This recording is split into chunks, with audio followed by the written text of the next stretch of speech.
तो आप आके उन सबको लेक्चर दें। तो मेरी हंसी निकल गई। तो मैंने उससे कहा कि आपको याद है कि जब आप जवान थे तो आप क्या करते थे? कह लो जी हम तो अपने वालिद की खिदमत करते थे। मैंने कहा नहीं नहीं, कोई ना कोई एक चीज़ होगी जिसमें आप वालिद साहब से जूते खाते होंगे। सोचने लगा, सोचते सोचते कहने लगा हाँ, अब्बा जी को मेरी फिल्में देखना अच्छा नहीं लगता था, तो मैं जब फिल्में देखने जाता था तो वापसी में मेरा फैंटा ज़रूर लगता था। मैंने कहा उससे भी थोड़ा सा आगे चले जाओ और याद करो कि कोई ऐसी चीज़ जिसकी वजह से आपके अपने वालिद के साथ कन्फ्लिक्ट्स बहुत होते हों।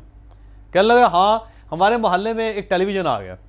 कहने लगे पूरे मोहल्ले में सिर्फ एक टेलीविज़न था, सारे बच्चे उस घर चले जाते थे और बाहर थड़ी पे बैठ के, गली में बैठ के, या अंदर किसी को अगर दरी के ऊपर जगह मिल जाती थी तो वो बहुत बड़ी नेमत होती थी उसके लिए, तो सब वहाँ पे बैठ के टेलीविज़न देखते थे। और जब हम लोग वहाँ से वारस ड्रामा देख के वापस आते थे तो अब्बा जी ने लितर हाथ में पकड़ा होता था और बाहर खड़े होते थे और बड़ा फंटा लगता था।